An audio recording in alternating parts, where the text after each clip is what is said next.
అభ్యుదయ కవిత్వం. అభ్యుదయం అంటే పురోగమనం, ప్రగతిశీలం అని ఆధునిక అర్థాలు ఉన్నాయి.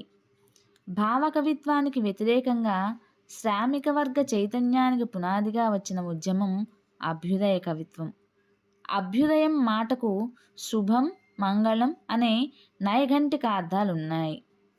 ఆంగ్లంలోని ప్రోగ్రెస్ అనే పదానికి సమానంగా అభ్యుదయ అనే పదాన్ని వాడుతున్నాము.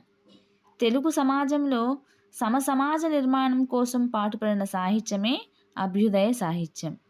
అభ్యుదయ సాహిత్యం 2 దశాబ్దాల పాటు అంటే 1935 నుంచి 1955 వరకు తెలుగు సాహిత్యాన్ని సుసంపన్నం చేసింది.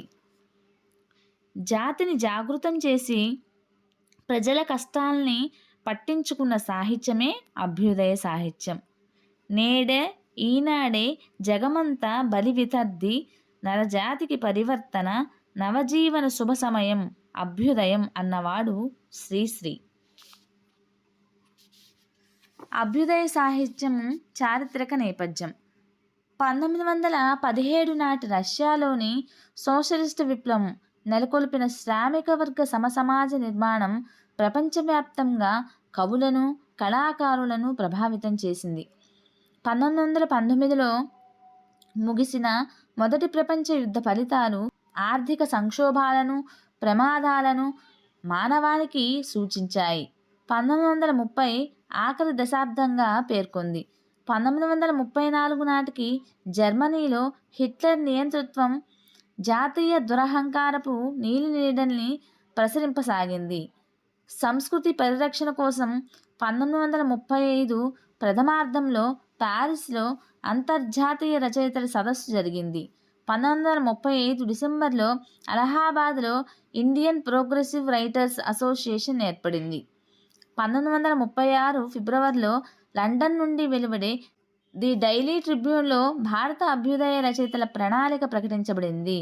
1936 ఏప్రిల్ 9, 10 తేదీల్లో లక్నోలో డాక్టర్ మున్షీ ప్రేమ్చంద్ అధ్యక్షతన అఖిల భారత అభ్యుదయ రచయితల ప్రథమ మహాసభలు జరిగాయి. స్పెయిన్ అంతర్యుద్ధంలో వివిధ దేశాల కవులు, కళాకారులు ప్రత్యక్షంగా 1936లో పాల్గొన్నారు. 1936లో సెప్టెంబర్లో ఫైజ్పూర్లో జరిగినటువంటి జాతీయ కాంగ్రెస్ మహాసభల సందర్భంగా రచయితల ఇష్టాగోష్ఠి సమావేశం సరోజినీ నాయుడు అధ్యక్షతన జరిగింది. ఇన్ని పరిణామాల నేపథ్యంలో అభ్యుదయ రచయితల సంఘం 1936లో ఏర్పడింది. ఆంధ్ర రాష్ట్రంలో 1943లో తెనాలిలో మొదటి అభ్యుదయ రచయితల మహాసభ తాపీ ధర్మారావు గారి అధ్యక్షతన జరిగింది. అభ్యుదయ సాహిత్య ఉద్యమాన్ని వ్యాప్తి కలిగించినటువంటి పత్రికలు ప్రజాశక్తి, తెలుగు తల్లి. నెక్స్ట్, తెలుగు సాహిత్యంలో అభ్యుదయ కవిత్వం. 1934 నాటికే అనేక మంది తెలుగు కవులు రైతు జీవన స్థితిగతులపై కవిత్వం రాశారు. 1934లో ఎన్జి రంగా గారి సంపాదకత్వంలో రైతు భజనావళి వెలువడింది. అలానే 1935 జూన్ 20 నాటి ప్రభా సంచికలో తుమ్మల వెంకటరామయ్య రచించినటువంటి తెలుగులో తొలి ఎర్ర జెండా గీతం అచ్చయింది. అదే సంచికలో యూజినీ పాటియర్ ఫ్రెంచ్ భాషలో రచించిన అంతర్జాతీయ గీతానికి బాలాంత్రపు నళిని కాంతారావు ఆంధ్రానువాదం ప్రచురించబడింది. 1935-38 మధ్యకాలంలో ప్రభ మొదలైన పత్రికల్లో వచ్చేటువంటి కార్మిక వర్గ దృక్పథం గల గీతాలు గద్దె లింగయ్య గారి సంపాదకత్వాన క్రాంతి గీతాల సంకలనం 1938లో వెలువడింది. అలానే 1938లో సిస్టా ఉమామహేశ్వరరావు విష్ణుధరువు ప్రకటించబడింది. 1938లోనే సిస్లా రాసినటువంటి మరో గ్రంథము నవమి చిలుక.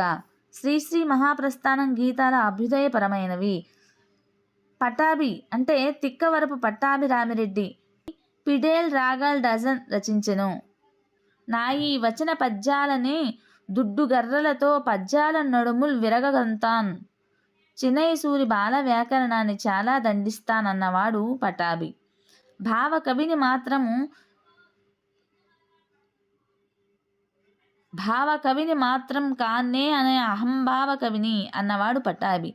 శ్రీరంగ నారాయణ బాబు రుద్రజ్యోతి కవితలు రచించారు. కొమ్మలు తలలూపగా కమ్మని కోకిల కూజితాలకు వెన్నెల విహారములకు కన్నెగాలి కౌగిళ్లకు ఇది కాలం కాదండోయ్ అని భావకవిత్వంలో ప్రణయాన్ని నిరసించాడు శ్రీరంగం నారాయణబాబు. అబ్బూరి రామకృష్ణారావు మానవతావాద కవితలు రచించారు. పులిపంజా రచించాడు.